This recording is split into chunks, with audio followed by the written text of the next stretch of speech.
नमस्कार, मी उन्मेष खंडाळे. माय महानगर लाईव्ह मध्ये आपलं स्वागत आहे. महायुती आणि महाविकास आघाडीमध्ये जागा वाटपाची चर्चा अंतिम टप्प्यात आलेली आहे. दोन्ही प्रमुख आघाड्यांनी अजून जागा वाटप जाहीर केलेलं नाहीये. मात्र मराठवाड्याची राजधानी असलेल्या छत्रपती संभाजीनगर जिल्ह्यामध्ये 9 विधानसभेच्या जागा आहेत आणि या 9 जागांवरती महाविकास आघाडीचं जागा वाटप जवळपास निश्चित झालेलं आहे. या 9 पैकी 6 मतदारसंघ हे शिवसेना ठाकरे गटाला देण्यात येणार आहेत, तर 2 मतदारसंघांमधून काँग्रेस लढणार असल्याची चर्चा आहे. तर गंगापूर आणि खुलताबाद हा जो मतदारसंघ आहे, हा राष्ट्रवादी काँग्रेस शरदचंद्र पवार गटाला मिळाल्याची माहिती मिळालेली आहे. या मतदारसंघांमध्ये कोण कोण उमेदवार असणार आहेत तेही आपण जाणून घेऊया. छत्रपती संभाजीनगर जिल्हा हा शिवसेनेचा बालेकिल्ला समजला जातो. मात्र 2019 मध्ये MIM या बालेकिल्ल्यावरती ताबा मिळवला होता. त्यानंतर आता नुकत्याच झालेल्या निवडणुकीमध्ये शिवसेना शिंदे गटानं हा बालेकिल्ला किंवा शिंदे गटाच्या ताब्यात हा बालेकिल्ला आलाय असं म्हटलं जातंय. येथे शिवसेना शिंदे गटाचे संदीपान भुमरे हे लोकसभेवरती विजयी झालेले आहेत. त्यांच्यामुळे पैठणची जागा ही रिक्त झालेली आहे. शिवसेनेने या विधानसभेमध्ये 2019च्या विधानसभेमध्ये छत्रपती संभाजीनगर जिल्ह्यातील 6 जागांवरती विजय मिळवलेला होता, तर 3 जागा या भारतीय जनता पक्षाने जिंकलेल्या होत्या. या 6ही मतदारसंघांमध्ये आता शिवसेना ठाकरे गटाचे उमेदवार असणार आहेत. तर उर्वरित जे 3 मतदारसंघ आहेत जे भारतीय जनता पक्षाकडे आहेत, त्यातील 2 मतदारसंघ हे काँग्रेसला मिळाले, तर एका मतदारसंघामध्ये राष्ट्रवादी काँग्रेस लढत देणार आहे. त्यामुळे थेट लढत जी होणार आहे ती शिवसेना विरुद्ध शिवसेना अशीच राहणार आहे. सिल्लोड हा मतदारसंघ संपूर्ण राज्यात चर्चेत आला, कारण त्यामध्ये जेव्हा फूट पडली शिवसेनेमध्ये आणि शिवसेनेचे मुख्यमंत्री म्हणून एकनाथ शिंदे यांची निवड झाली, तेव्हा त्यांचा पहिला सत्कार हा सिल्लोडमध्ये झाला होता आणि तो केला होता अब्दुल सत्तार यांनी. अब्दुल सत्तार हे शिंदेच्या शिवसेनेसोबत गेले आणि त्यांनी हा पहिला सत्कार मुख्यमंत्री एकनाथ शिंदे यांचा सिल्लोडमध्ये केलेला होता. छत्रपती संभाजीनगर जिल्ह्यामध्ये शिवसेना ठाकरे गटाचं वर्चस्व आहे हे दाखवण्याची संधी आता विधानसभेच्या माध्यमातून ठाकरेंना आहे.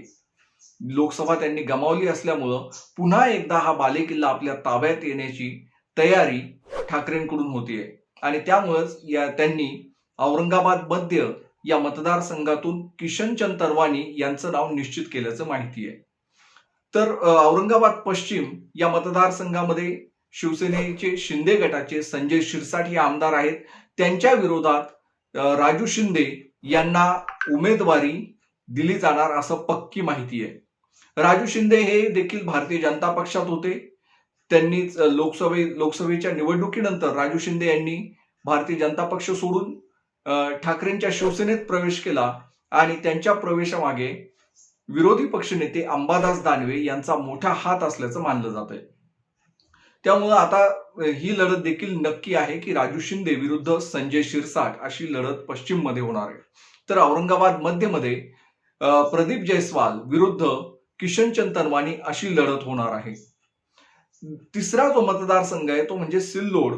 सिल्लोडमध्ये बरेच दिवस शिवसेना ठाकरे गट हा उमेदवाराच्या शोधात होता. मात्र ऐन निवडणुकीच्या तोंडावरती भारतीय जनता पक्षाचे चिटणीस सुरेश बनकर यांनी ठाकरे गटात प्रवेश केला. मोठं शक्ती प्रदर्शन त्यांनी केलं. छत्रपती संभाजीनगर जिल्ह्यातून जवळपास 500 गाड्या घेऊन ते मुंबईत दाखल झाले. हजारो कार्यकर्त्यांसह त्यांनी मातोश्री इथे शिवसेना ठाकरे गटामध्ये प्रवेश केला. शिवबंधन बांधून घेतलं उद्धव ठाकरेंच्या हस्ते आणि ते आता अब्दुल सत्तार यांच्या विरोधातील उमेदवार असणार आहेत शिवसेना ठाकरे गटाकडून.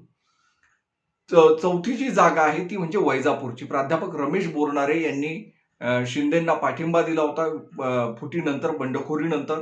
आता त्यांच्या विरोधात तिथे ठाकरे गटाकडून दिनेश परदेशी यांचं नाव चर्चेत आहे किंवा यांची उमेदवारी निश्चित मानली जाते.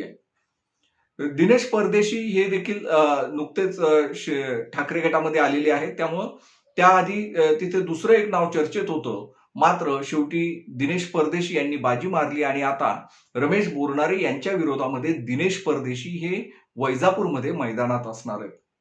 कन्नड हा एकमेव मतदारसंघ असा होता जिथे ठाकरेंचे निष्ठावान उदयसिंग राजपूत हे त्यांना सोडून गेले नाही आणि त्यामुळं कन्नडची चर्चाच होण्याची शक्यता नव्हती, कन्नडबद्दल वाद असण्याची शक्यता नव्हती आणि कन्नडमध्ये उदयसिंग राजपूत यांना पुन्हा एकदा ठाकरेंनी उमेदवारी दिल्याचं नक्की आहे. पैठण हा मतदारसंघ देखील शिवसेनेच्या ताब्यात होता, एकत्रित शिवसेनेच्या ताब्यात होता. तिथे संदीपान भुमरे आमदार होते. ते आता औरंगाबाद लोकसभेमध्ये विजयी झाले आणि दिल्लीत गेले. त्यामुळे या जागेवरती शिंदेकडून कोण उमेदवार असणार याची देखील चर्चा आहे. त्यासोबतच ठाकरेंकडून कोण उमेदवार दिला जातो हे अजून निश्चित झालेलं नाहीये. त्यामुळे 5 जागांवरती आतापर्यंत निश्चिती झालेली आहे. तर गंगापूर या मतदारसंघामध्ये राष्ट्रवादी काँग्रेसकडून अजितदादा गटाचे आमदार, मराठवाडा पदवीधर मतदारसंघातील आमदार सतीश चव्हाण यांना उमेदवारी दिली जाण्याची शक्यता आहे. सतीश चव्हाण यांनी काही दिवसांपूर्वीच एक पत्र लिहिलं होतं महाविकास आघाडीत ज्या पद्धतीने चर्चा आहे त्यांची येण्याची, त्याआधी त्यांनी महायुतीला खडसावणारं एक पत्र लिहिलं होतं आणि त्यानंतर सुनील तटकरे यांनी त्यांना समज देणारे शब्द बोलले होते, त्यांना संकेत दिले होते की ही तुमच्या विरोधात पक्षविरोधी कारवाई केली जाईल. अजितदादा ही कारवाई करतील असं तटकरेंनी म्हटलेलं होतं आणि त्यानंतर काही दिवसातच सतीश चव्हाण यांनी शरद पवार यांची भेट घेतलेली आहे. त्यामुळं आता अशी माहिती आहे की गंगापूर मतदारसंघातून राष्ट्रवादी काँग्रेस शरदचंद्र पवार गटाकडून सतीश चव्हाण हे उमेदवार असतील.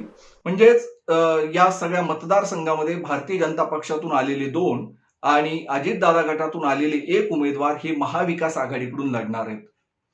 या 9 मतदारसंघामध्ये आता कशी लढत होते, कशी रंगतदार लढत होते ते पाहायचंय. या शिवसेना विरुद्ध शिवसेना ही 6 जागांवर लढत होणार आहे. तर काँग्रेसकडे 2 मतदारसंघ आलेले आहेत, ते म्हणजे एक फुलंब्री आणि दुसरा औरंगाबाद पूर्व. औरंगाबाद पूर्व मध्ये भारतीय जनता पक्षाचे नेते आणि मंत्री अतुल सावे आहेत. त्यांच्या विरोधात काँग्रेस कोणाला उमेदवारी देणार हे देखील पाहावं लागणार आहे. 2019 मध्ये येथे हा मतदारसंघ तडजोडीमध्ये समाजवादी पक्षाला सोडण्यात आलेला होता काँग्रेसकडून. त्यामुळे यावेळेस आता तिथे कोणाला उमेदवारी मिळते, या सगळ्या मतदारसंघामध्ये मुस्लिम बहुल मतदारसंघ म्हणून औरंगाबाद मध्य पाहिला जातो. तसंच औरंगाबाद पूर्व मध्ये देखील बऱ्यापैकी मुस्लिमांची संख्या आहे, अल्पसंख्याक समाज मोठ्या प्रमाणात आहे. त्यामुळे या मतदारसंघामध्ये काँग्रेस अल्पसंख्याक उमेदवार देणार का याची देखील उत्सुकता आहे. तर फुलंब्रीमध्ये नेमकं कोणाला उमेदवारी मिळणार यावेळेस हे देखील पाहावं लागणार आहे. फुलंब्रीमधून आतापर्यंत काँग्रेसचे डॉक्टर कल्याण काळे लढत आलेले होते, मात्र यावेळेस त्यांनी लोकसभा लढवली, जालना लोकसभा, आणि ते जालना लोकसभेतून विजयी झालेले आहेत. रावसाहेब दानवे यांचा पराभव करून ते दिल्लीत गेले. त्यामुळे आता फुलंब्रीमध्ये कोणाला उमेदवारी मिळते, फुलंब्री हा मतदारसंघ भारतीय जनता पक्षाच्या ताब्यात आहे सध्या, तिथे काँग्रेस विरुद्ध भाजप अशी लढत होण्याची शक्यता आहे. त्यामुळे 6 मतदारसंघामध्ये थेट शिवसेना विरुद्ध शिवसेना अशी लढत होणार आहे. या लढतीकडे सगळ्या महाराष्ट्राचं लक्ष असणार आहे आणि या संबंधीच्या अधिक बातम्या तुम्हाला mymahanagar.com वरती वाचता येतील. त्यासोबतच या संबंधीचं अधिक विश्लेषण आणि या प्रत्येक मतदारसंघाबद्दलची अधिक माहिती तुम्ही माय महानगर लाईव्ह वरती जाणून घेऊ शकता. त्यासाठी अजून तुम्ही जर माय महानगर लाईव्ह सबस्क्राईब केलं नसेल तर ते सबस्क्राईब देखील करा, नक्की करा. धन्यवाद.